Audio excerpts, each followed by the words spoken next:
Good afternoon, everyone. Welcome to today's live chat. I'm Rebecca Fuhr. There's still plenty of time to get your questions in for today's live chat. Send them to DOC_questions. And as always, if you ever want to go back and rewatch any of the chats, I always post the recording on the front page of DocNet under Executive Director Live Chats. Also, if you do not hear your question today, it could be because our directors needed just a little bit more time on a response. Rest assured, I'll still ask your questions, but I'm going to add it to the top of the list for next month. Good afternoon to all of our directors. Thanks for being here. Happy Tuesday to you, Executive Director Stansel. It's been a very busy legislative season. Yeah, good afternoon, Rebecca. Good afternoon, everyone. Lots has been going on. And I'm going to give a quick rundown, and then I'm going to have Mitch do a more in-depth explanation. There's a couple of questions came up, and a couple things that are important. As many of you know, we had to propose reducing our beds, and Mitch will go more into this in a few. But our initial proposal was to depopulate Skyline and move Skyline to 4 Mile and then expand it to Rifle. That was our original proposal.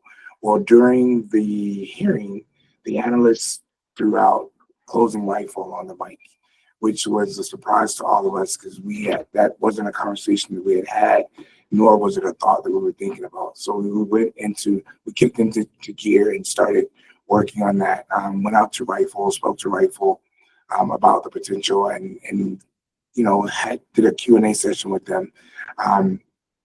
And we still thought our belief was still that Skyline, relocating Beacon from Skyline was the best option.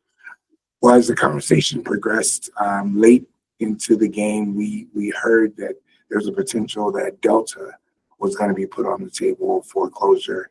And once again, we took a trip out to Delta, talked to the staff, did a Q&A session, and just like we did at Rifle, we asked them to make sure their voice was heard, and they did just that. So I want to thank all the staff, to include the staff at Skyline. They used their voice and made their voices heard during this process. This is a very complicated process in many ways. There's oftentimes confusion about who's making what requests. There's information that was put out during this time that we had requested Delta, which wasn't true. Alondra got with the article, the reporter that wrote that article, and corrected that information, because at no point did we recommend Delta. We didn't recommend Rifle. And the reason we recommend Skyline, I think it's important we talk about this, is Skyline is one of the easiest facilities for us to turn on and turn off. Because when you turn off an institution that you plan on reopening, there's still maintenance that needs to be done at that facility. Flushing toilets, making sure that the climate is controlled to where the pipes won't freeze or it doesn't get too hot. And Skyline being where it is at a complex, is very easy to send staff from other locations to just go flush toilets, turn on lights, check the temperatures. If that was the case, if we were to close or depopulate a Rifle or Delta, that means we would have to have staff at those locations to do all these things. And just operationally, that's not the best correctional practice that we feel. Now, there was a lot of upset people when we recommended Skyline, and trust me, it's not something that any of us on the exec team wanted to do. However, we've had this conversation before. The department, we don't have the option not to balance our budget. We have to operate within the funds that are allotted to us by JVC. So what I'll do now is I'll stop talking and kick it over to Mitch, and let Mitch do a presentation to kind of give you a better understanding of this whole process. So maybe it'll help, answer some questions that you might have. Go ahead, Mitch. Thank you, Andre. Let me share my screen here really quick. Okay, so we put together kind of real quickly some of our fiscal year requests and updates for what we have as the department. and where we're currently at in the process. So as we talk about normally, there's a couple of different processes. So the governor has his budget that was released on November the 1st. Those are what we call our decision items, and those go forward to the committee. Simultaneously to that, and in conjunction with that, we do what's called the supplemental and the budget amendments. Supplementals change this fiscal year. So if we have some budgetary impacts that need to be handled in this fiscal year, it's a supplemental. And then a budget amendment is something that happened after the governor submitted his November 1st budget, but we need something fixed for next fiscal year. So there's kind of three different components to this that I'll walk through, so you can see that all. So our first one was on our supplemental requests. This again is to change this fiscal year of what that looks like. So we have a male prison caseload that we were required to do. This is based on the DCJ projections. At the time that we submitted this in January, it was deferred to what we call figure setting, which is what happened last week, if anybody tuned into that one. But our original request was to reduce that by about 1.8 million. And that FTE, what wound up happening through the supplemental or through the figure setting process last week is a reduction of almost $3 million and 21 FTE. And this is the closure of 100 beds at Sterling and 192 beds at Delta Correctional. So that 21 FTE, I'm sure everybody's asking, who is that? A lot of those, most of those are vacant FTE that we have across the department. The others that are occupied, we will kind of transition those with other empty positions that we have across the department. So we don't anticipate layoffs or changing anything like that. We will use the positions that we have across the department to achieve that. The other one is the supplemental 1.5, which is on the female caseload side. So we had requested not to change this. The DCJ projection showed that we did need to make alterations to the female caseload. We asked that that not be taken into account.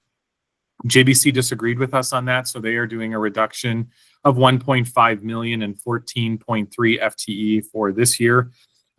This is 80 beds, the 80 beds to close and 50 at La Vista in 2025. So that we are working on that. The supplemental also had S3, which is the Centennial South Tower.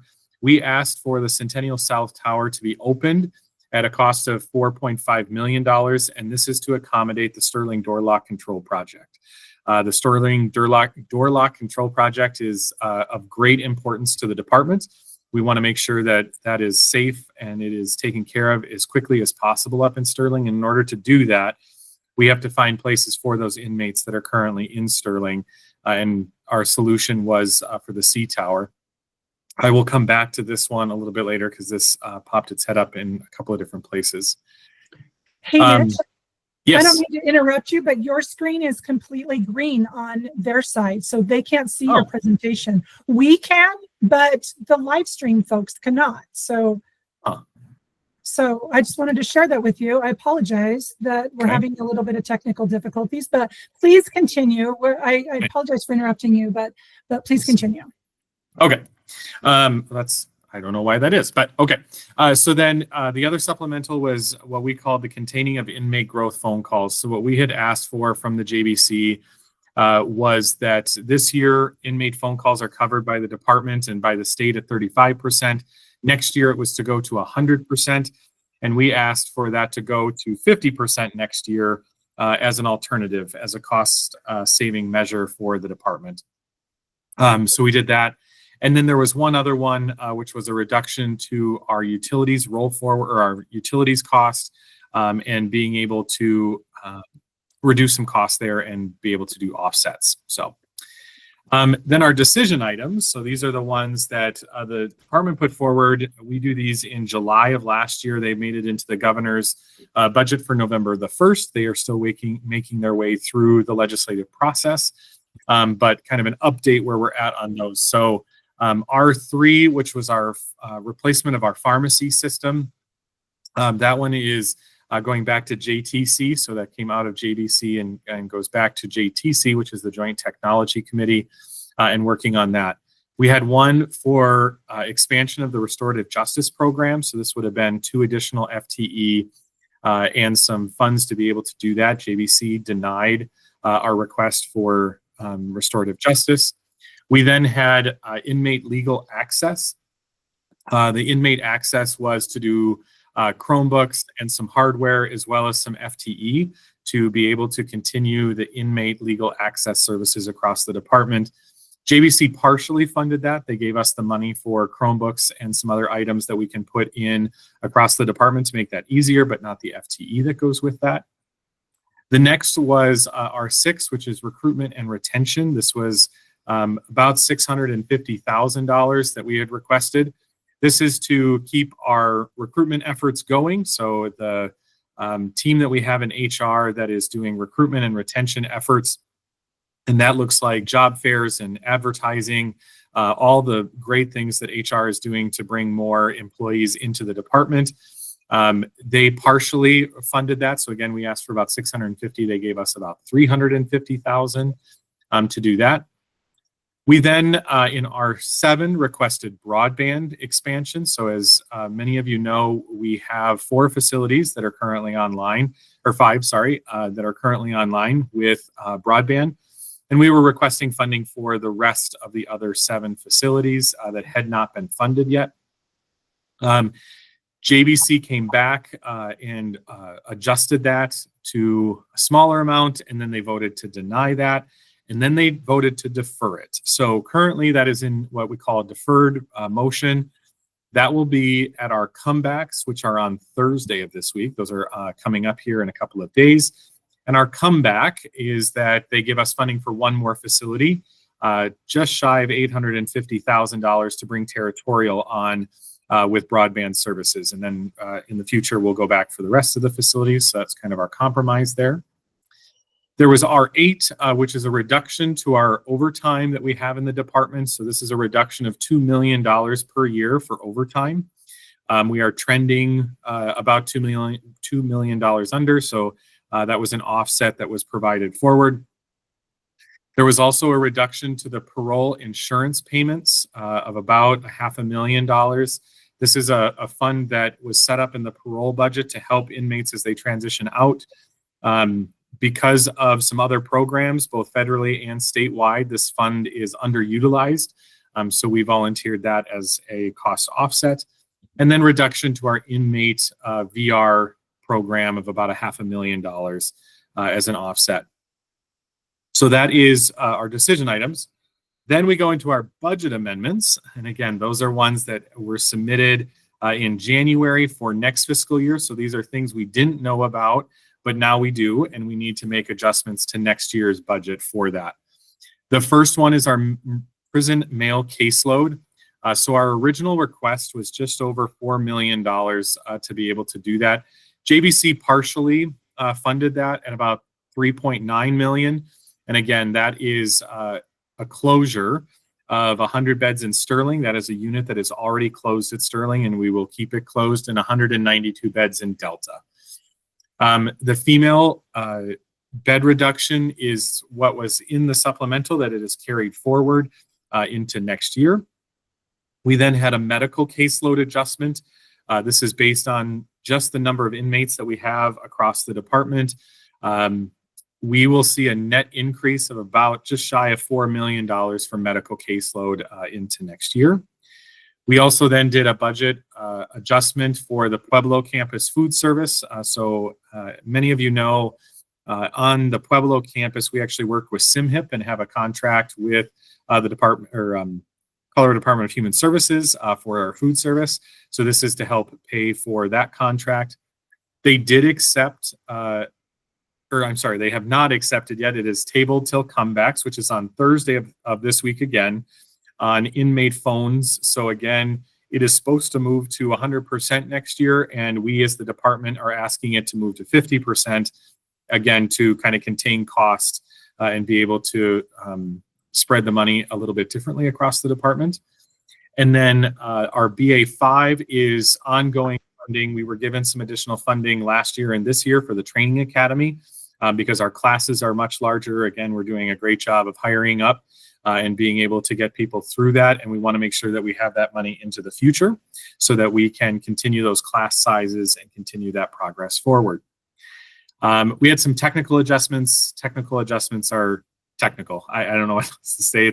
It's when we move money from one place to another. It doesn't yield any more or less funds. So we had a couple of those that we needed to take care of. Then we had a one-time reduction to incentives. And so we had suggested a one-time reduction of $2 million in incentives. JBC approved a reduction of $3 million to incentives for next fiscal year. The other one for this fiscal year, we had been given some funds for inmate wages, and there was another section coming next fiscal year of an additional $2 million. And what we have requested is that is phased in. So instead of $2 million next year, it's going to be about $400,000 next year. And then over the course of 4 years, it will go back up to where they have actually allocated. So instead of one chunk, it's going to be over 4 years. JBC also denied the COINS non-base building incentives.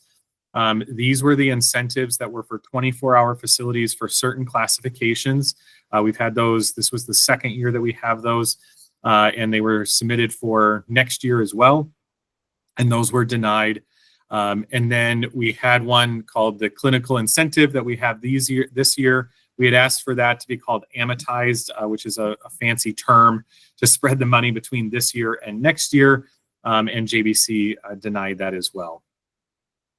The other ones that are important, these are in bill draft form. So JBC can offer up items for bills that hold departments to some change in the statute.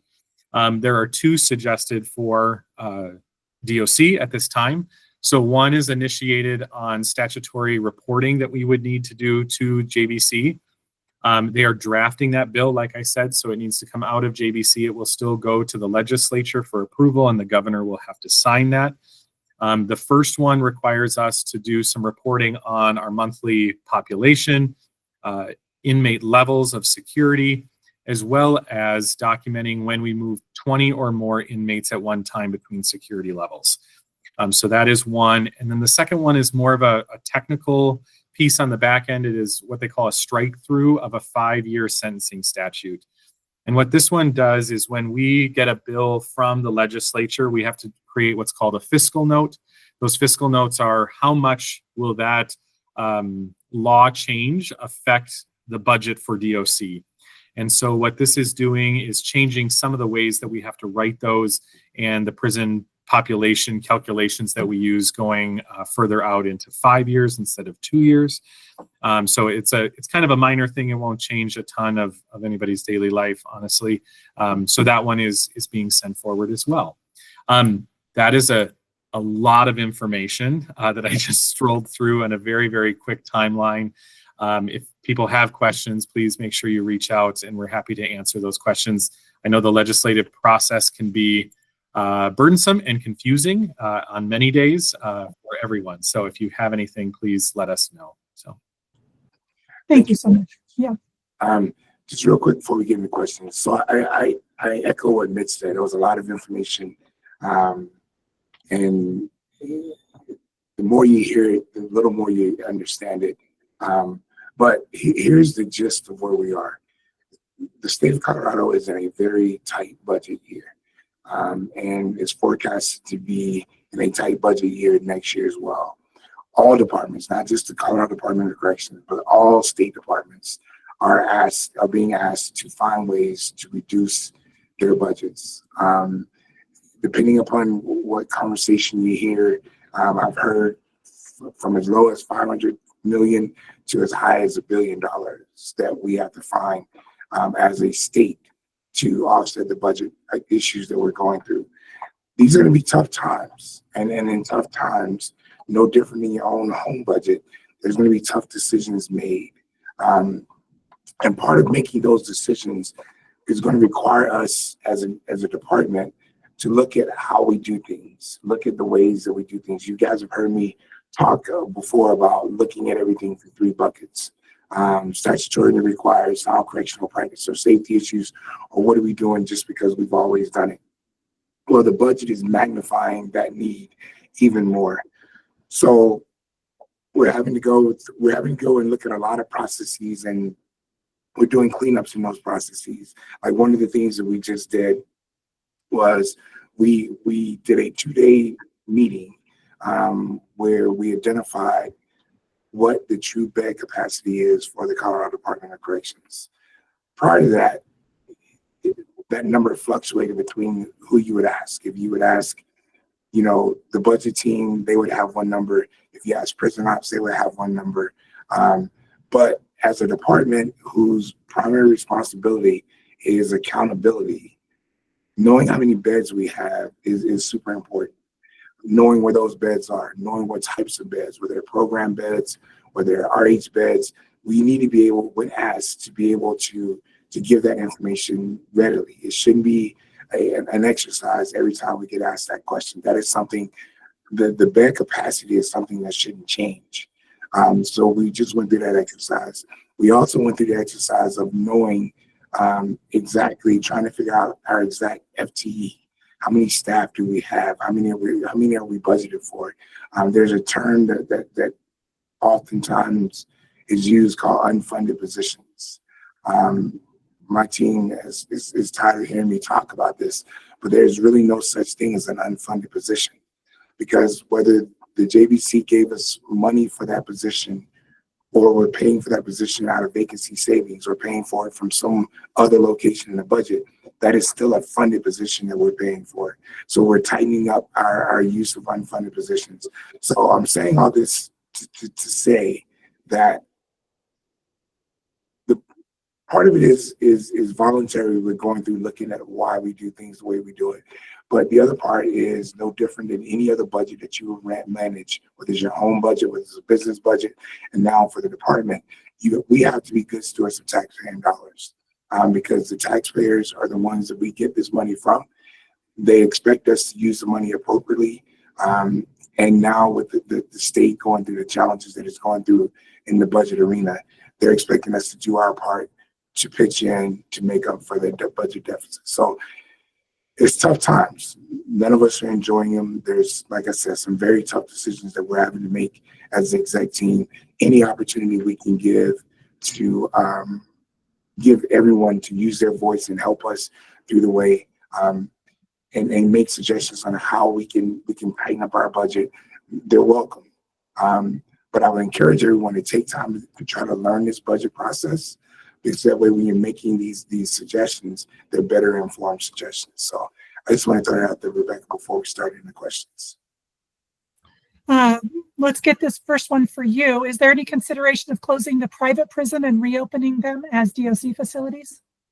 So private prisons are budgeted differently, and Mitch may be able to jump in on this as well. There's a private prisons budget that we get for X amount of beds through these contracts, because we enter into contracts with these private facilities. So it's not something where we can just get out of it unilaterally unless the contract is ending. But our DOC budget for the DOC-owned facilities is a different budget from that of a private facility. Is there anything you want to add to that? Nope, that's very clear. Yep. Thank you. Let's talk about let's talk about another subject here. The department has kept staff up to date with the case involving parole officer who was killed in the line of duty. Why has the department not kept up with the explosion that happened at Fremont that killed one of our own? There was to be an accident investigation. What was the outcome of that? So this is one of those areas where you've heard me say many times before, we as a department, we haven't been very good in this area. Of course, this is prior to me taking this role, but I was here when Voth was killed in the explosion.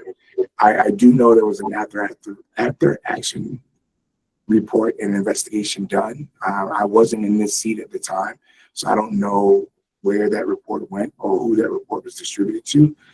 But one thing I can tell you is we as your current exec staff, we've identified that this is an area where we can improve upon. And that's recognize all of those staff that have given the ultimate price, paid the ultimate price in the line of duty for the Colorado Department of Corrections. So instead of making it about any one individual, the goal now is to make it about recognizing those staff that gave their lives, lost their lives in service of the state of Colorado and the Colorado Department of Corrections. So moving forward, that's what we can do. I can only apologize for us not getting it right before, but I can also commit to you that we will try to get it right moving forward. Thank you. Before we get to the rest of the directors, let me just address one question personally. And that question is, why do we schedule live chats during the parole hearings on Tuesdays? This question, when I started these live chats years ago, they were quarterly, not recorded, and there was no way to send questions in advance. But over the years, live chats have evolved to accommodate an ever-growing audience. We've tried many different days and times, and while there's not one day or time that's going to accommodate everyone, Tuesdays seem to work for most. We do, however, alternate the times. So one month they're going to be at 11 o'clock, and the next month, like this month, they're going to be at 3 o'clock. But one thing remains consistent is that your questions are so important to us and we value your input. So please keep those questions coming in early so you can hear your response no matter how you choose to watch. So on to the directors again. Let's first talk to our Director of Communications and DEIB, Ms. Alondra Gonzalez. Good afternoon. Good afternoon, Rebecca. Hi there. Was Denver and Sterling staff required to complete the online gender responsive training when it was mandatory for staff to complete in-person training before the integration units could be populated? Sure, great question. So the in-person gender responsive training was required under the Raven v. Polis consent decree before those units could be populated. This helped make sure that everybody, the staff and everybody, had a really strong foundation for working those new units. The online training was later assigned to just reinforce key concepts and provide just that ongoing education. So please, if you have any other questions, I'm happy to look into them. Just send me an email at the DOC_PIO or directly to my state email, Alondra Gonzalez-Garcia. So thank you. Thank you so much. Let's go over to Prison Ops, Director Smith. Good afternoon. Good afternoon. This person writes, last week I covered a 210 shift in a housing control center. There were 11 call-offs for the graveyard shift that night. This resulted in 11 doubles, with some of them being forced doubles. What are we doing to hold people accountable for that? Thank you. This is a great question, and it's a complicated question, and we understand the frustrations that this imposes on all of the staff. We do believe that it's important that you get your time off. You have your time with your family and away from the facilities and some work. We want every staff member to utilize leave as well in a thoughtful way and value everyone's time off. And so I really want to stress to all staff members to please understand the impact of call-off. Do your best to make sure that it's in the most supportive way for both your family, but also recognizing the impact that it has on staff. Please know that supervisors and wardens do not enjoy impacting time off or holding people over. And holding people over is one of the hardest things that they have to do.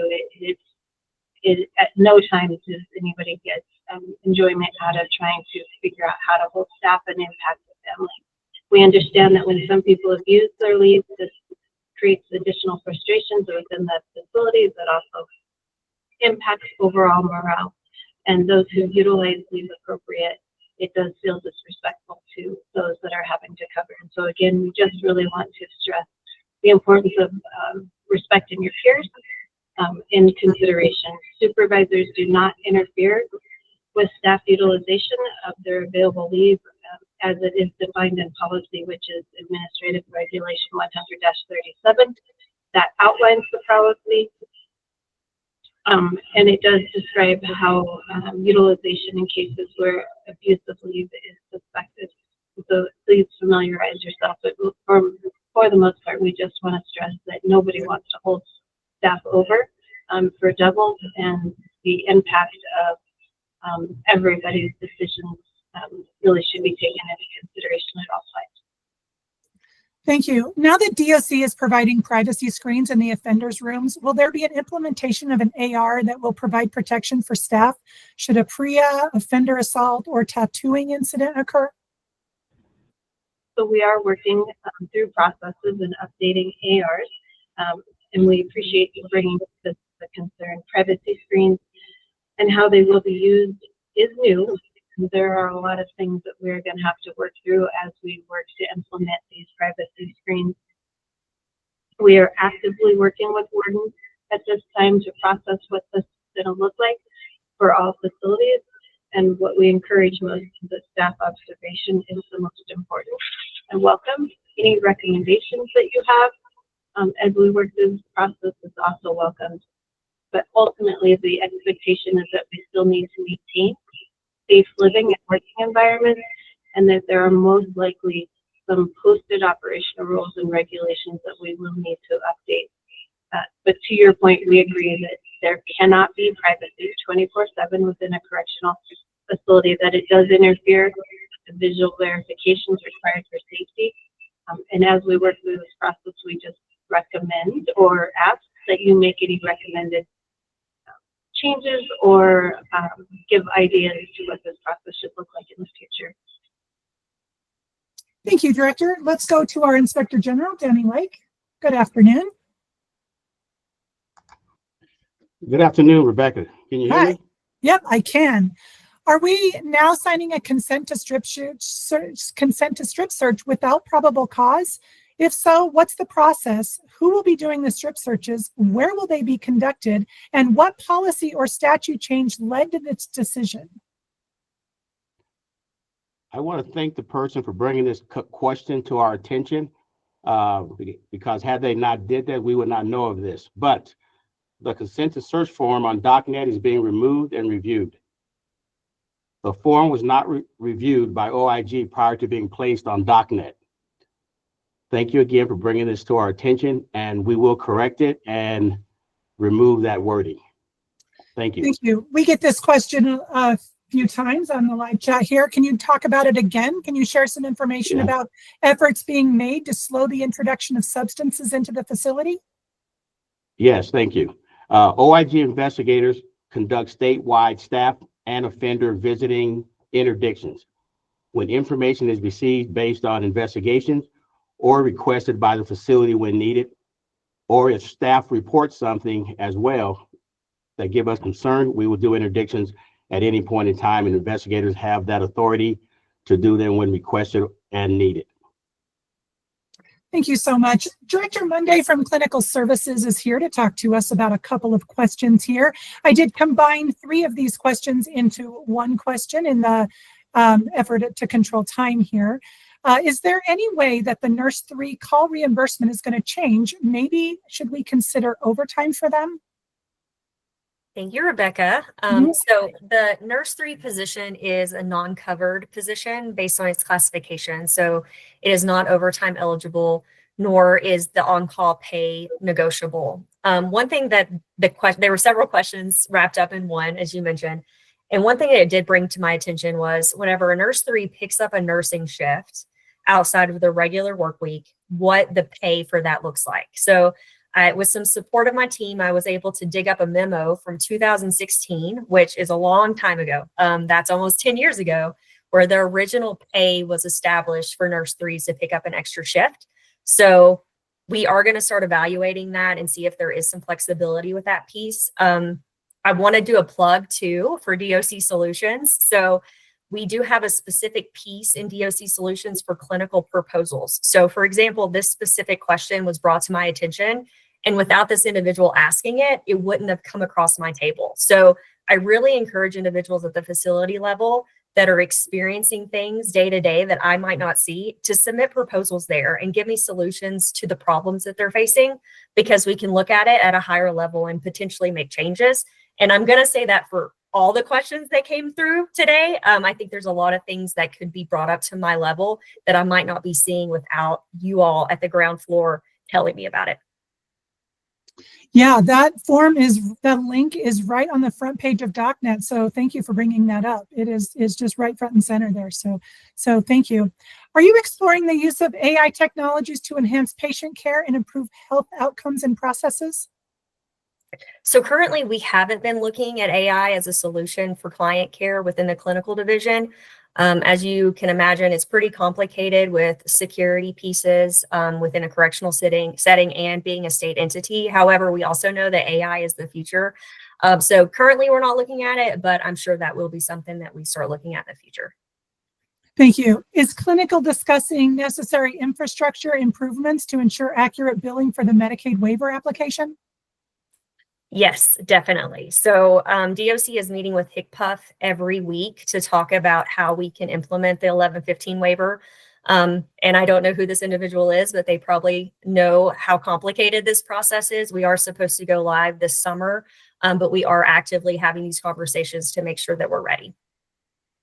How are individual clinical departments being accountable for their managing of their budgets effectively? This is a great question, and I don't know who asked it, but I appreciate it. We have a newer, he's not new, but Alex Dawkin, he is our newest member of the clinical budget team. So I know he doesn't necessarily work for clinical, but he is our support. And he's been going facility to facility to look at their budgets to determine, are there ways to do different things for cost savings? Because as everyone knows, inflation is a really big challenge for us, especially with medical supplies and operational needs. So I did want to do the shout out to Alex because he's very creative and solution focused, which we appreciate. And we are looking at those facility budgets to make sure it's all in line. Thank you. Is there a designated individual or group within clinical services that's responsible for ensuring that our policies are updated regularly? And what measures are DOC implementing to guarantee that our staff meets the required clinical standards? And why has this not been identified earlier? Okay, so this is a lot of questions in one. Clinical does have a policy committee, and we meet once a month. It's an all-day Friday meeting, which is super fun.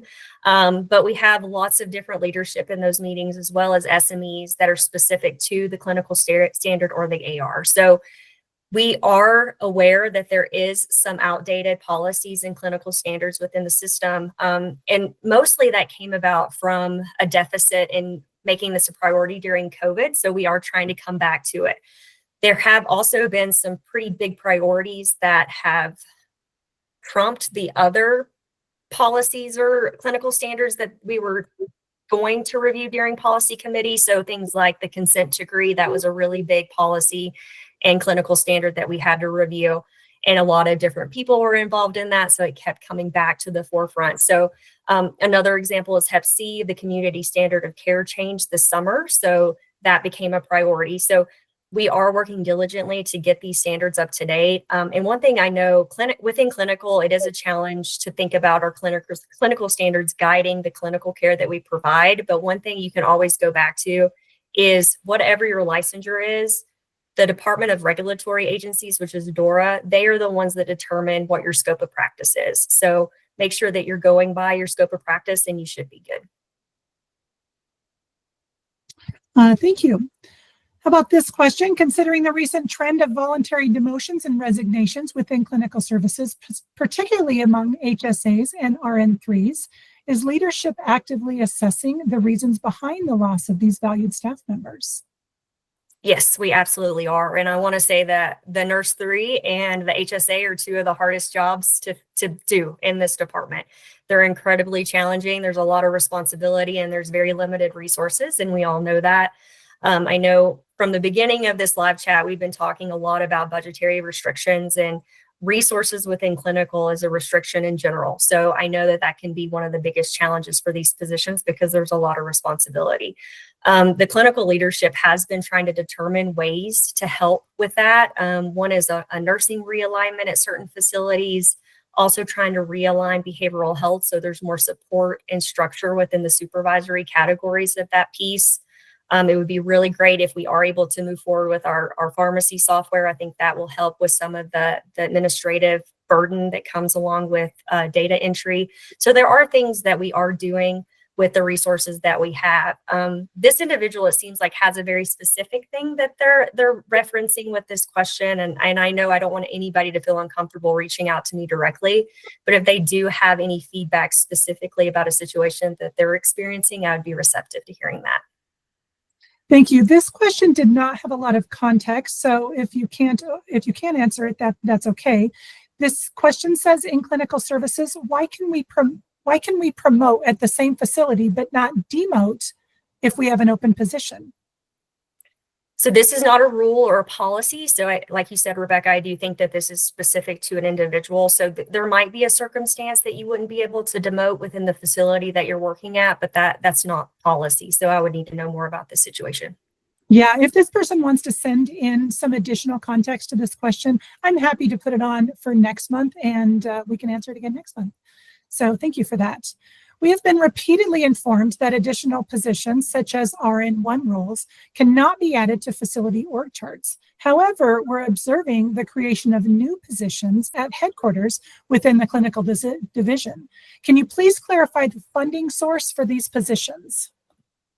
This is a great question. And this is something that I've been trying to figure out since I started with the staffing matrix at the facility level. And I think everybody on this call and everybody within the department understands how hard it is to fill RN positions at the facility level and some of the barriers in requesting additional funding.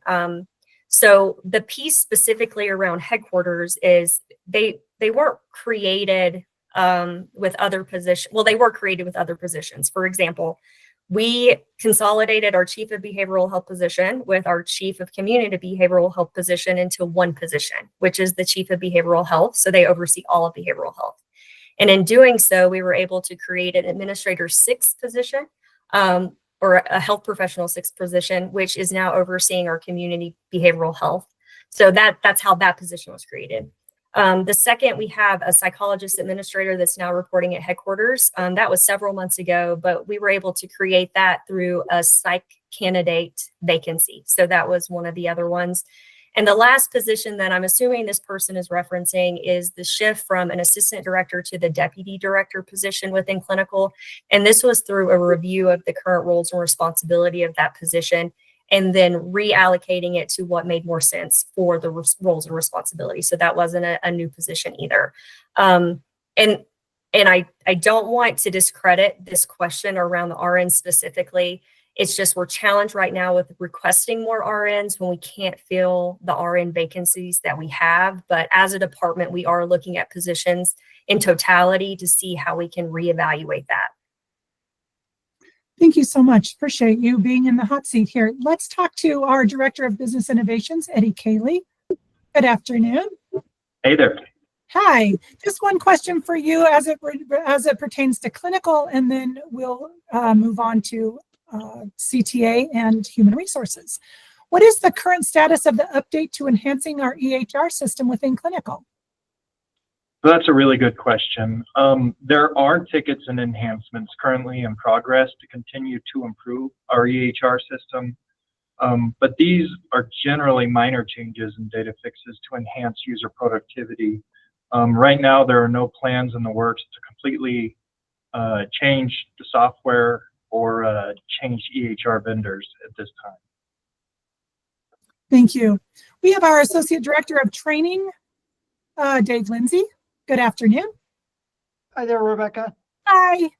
Has there been any consideration been given to implementing a practice for new hires to come in on a specific day, like a block of time for your last name, that the last working day on the month before the academy begins? Is there any plans to change up how you're doing it? Well, good afternoon, everyone, and thank you for this question. We have indeed considered many different options on how to best onboard new staff prior to basic training, especially in light of the new BT schedule structure that we implemented last fall. And due to the many different considerations, including staff availability, costs, timing, logistics, and the overall BT schedule, we've landed on doing the first day of onboarding on a Monday, unless that Monday's a holiday. This ensures that we're able to have all of the required staff from the many different divisions at headquarters that day in order to most efficiently support the new staff in the areas that this question mentioned. Unfortunately, if we were to bring staff on board earlier, like say on a Friday, that would result in increased personnel and other costs. We certainly appreciate the suggestion, and if there are any additional ones that we can help with, please reach out to the CTA team. And also just wanted to highlight that suggestions like this can also be sent through DOC Solutions, which a link can be found on the DocNet page. So thank you for that, and we look forward to any other questions. Great. Let's move on to HR. Director Cottingham, how are you? I'm good. How are you, Rebecca? I'm well. It has come Good. to our attention that new parole officers transferring laterally from the law enforcement agencies may be starting at a salary of $81,000 per year. Can you confirm this is accurate? Thank you for the question. We have reviewed our records and do not find any new hire CPOs with a starting salary of $81,000. It is worth mentioning that CDOC is the only state agency using the community parole officer classification. So a lateral transfer would have to come from another state agency in order to maintain their current rate of pay in the same classification or pay range. If someone is being hired from outside the state system, then we would give credit to their relevant experience as a new hire. Thank you. Just for clarification, are you saying that no new hires are receiving $15,000 more than a parole officer? That's correct. We reviewed our records and we're not seeing anyone, any new hire making more than $15,000 more than other parole officers. Okay, thank you. I just want to clear that up. Thank you so much. Has there been any consideration for increasing the salaries of existing staff to improve retention before implementing a higher starting wage for new hires? This is being considered, but the funding is not available to right size all DOC employees' salaries at this time. This person says that he applied or she applied for a CO1 position in December of 2024, then was placed on a mysterious list. Can you tell me what this mysterious list is? Why aren't current employees prioritized to fill these positions that are available and instead placed on this mysterious list? Great question. So let me walk this question through the application process. So for full-time CO1 positions, they are posted open competitive, and each person applies and is required to go through, of course, min-quals and meet those, and then go through the comparative analysis process along with all other qualified candidates. When you apply for a position, then a certified HR professional determines the min-quals, and then for those that meet the min-quals, they move on to the next step, which is the comparative analysis. And then from there, they're ranked in order of qualified candidates. And that's when they are then added to an eligibility list, which is what I believe is being referred to as the mysterious list. And per board rules, applicants cannot be prioritized, and all qualified applicants have to go through the same fair and open competition. I would like to note that we recently just had an info session for all staff on this very topic about 2 weeks ago, and we did record it. So I encourage you to go to DocNet, navigate to the recording by going to DocNet, select Human Resources tab, and then on the left side of the screen, you could scroll down and see info sessions, which are located under the other links session. And that was dated, I guess it's been a month, February 13th, 2024. That's great information. Thank you so much. Is there any news on the department mistakenly taking 13% instead of 11% for para? So CDOC payroll as well as para are nearing the final stages of the money owed calculations, and they will provide updates to the individuals impacted as soon as they have a tentative refund date. Thank you. Is there a status update on when the remaining facilities that are desperate for case management help might start seeing some much needed assistance with transfers or promotions? This question sounds specific to an area or facility. So I suggest you connect first with your appointing authority, because we are filling case managers as quickly as possible. OHR does not know the specifics on this case, but you can reach out to me directly or to HR manager Gina Long, and we'll look into it further. Thank you. During a recent town hall meeting, executive staff spoke regarding salary decisions, as they relate to staff who promote. It was mentioned that staff who were promoted prior to October and were affected by the change may have their salary decisions reviewed. Are there any updates on this? It is being considered, but again, funding is currently not available.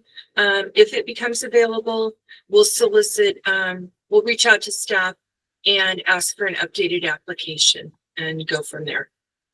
Thank you. This staff member would like to know if you would have any insight into how DOC is addressing pay inequity and retention for long-term employees rather than step increases that may or may not be funded in the future. Is there a process in place for salary adjustments to ensure fairness and continued employee satisfaction? Step increases are helping with retention for our long-term employees, and we realize these are small steps in the right direction. As I mentioned earlier, it is being considered to look at staff's current salary, but based on available funding, we just can't do right size at this time. Thank you so much. I'm going to jump over to our finance and administration. Back to Mitch Karstens. Are you still there, Mitch? I'm still here. Oh, great. Thank you so much. Let's jump into a couple of your questions before we run out of time here. In the 3 years that incentive pay has been in existence, the officer rate has increased. However, the incentive pay for captains has not. Is the department looking at ways to incentivize current captains to stay as captains? Yeah, so I think this is a complicated question. So over the last 4 years, we've had incentives that the department has utilized for a number of different employees and different groups. We continue to evaluate the different incentives that we can have in the department and what that looks like. And we work with co-wins on what those incentives should look like and how we implement those. But incentives have been used for every classification and every individual within the department over the last couple of years. And we plan to continue that process and see as funding becomes available and target those as needed to encourage recruitment and retention of employees. Instead of renting, why not move headquarters to a closed prison like the one at East Canyon Complex? So this one is a really good question and a really complex one. So currently, we obviously have our lease here in Colorado Springs for our headquarters. In order for us to move that, we would have to have space available, which we do not on the East Canyon Complex. I know this one alluded to a closed complex, and I think that would probably be women's is what they're looking at, and that is actually a decommissioned facility. So we actually cannot be in that facility anymore because of its status. We also would pay a penalty and would have to pay the remainder of our lease if we moved out of Colorado Springs. So we currently have 11 years left on our lease, and we would have to pay that out in order to do that. And then lastly, we do have Colorado Springs because it is one of the most central locations we can have in the state between all the facilities. And we want to remain and have headquarters as centrally located in the state as possible. Thank you so much. Before we close out, let's go back to our executive director, Andre Stansel. Are there any plans to do a survey for staff to voice their opinions about the current environment of DOC? And if a survey is completed, will the results be provided to anyone? Yeah, this is a great question. So there are currently lots of surveys. DPA does a survey. We have the real team business that go and survey facilities and get culture, check the culture, in terms of the cultures there. So this is something, and we're also, you might have heard me talk about before, looking at a deeper dive, creating another culture assessment. Culture assessments and trying to get the temperature of the facilities and all the locations to include the 19 parole officers is something that is extremely important to us because, contrary to what some people may think, we really care about our staff and we really want to do all we can.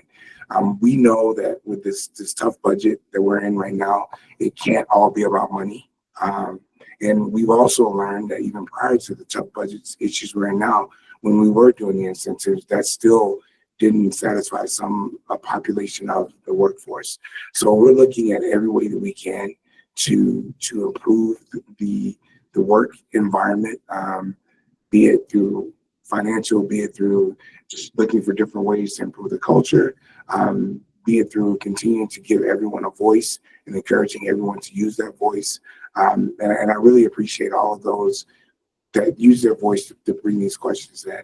I know sometimes we make decisions that may be frustrating, and the question is, what are they thinking about? Why aren't they thinking about this? Or why aren't they doing that? We think about as much as we possibly can. We all sit in the room and we challenge each other's thoughts. We challenge the norm. We challenge, this is the way we've always done it, because you will not grow unless you do that. Part of that challenging also involves these types of events where you ask us those hard questions. Like Lacey said, there's things that I've discovered that are going on in the department that I didn't even know was going on until a question came up in this live chat. So I encourage everyone to continue to supply questions, ask questions. And for this particular question here about the culture assessments, if y'all know I give out my number all the time, and everyone on this exec team is open to being contacted. If there's cultural concerns that you have in your facility, please feel free to reach out to one of us. If you're concerned about doing it, and staying anonymous, then I know there's another culture survey. I don't know exactly when DPA does theirs, but I think it's coming up if we haven't already done it. So if there's any exec team member that knows, please jump in and say when the next one's coming out. But I know they do them yearly. And not only is those results provided to us, they go back to DPA first. The DPA briefs it with the Gov's office, and then that information is filtered back down to us, and we have to respond to those. So I will look into if there's a way that we can share that on a broader perspective than just the exec team, because hopefully you've learned by me now, the more transparent we can be, the more we can share, the happier I am. There's some things that we can't share because we've been told not to share them. I don't always agree with that, but like everyone else that has bosses and has rules, we got to play within those rules. So thank you all for the questions. I know we're really close on time. So Rebecca, I don't know if you want me to do the closeout now or. I'm happy to do that. If you were one of those that was not able to see the presentation from Mr. Karstens today, it will be on the recording. So feel free to watch that. It'll be uploaded to DocNet tomorrow. So feel free to watch that. And in the meantime, we'll see you next month for another edition of the live chat at 11 o'clock. Thank you so much.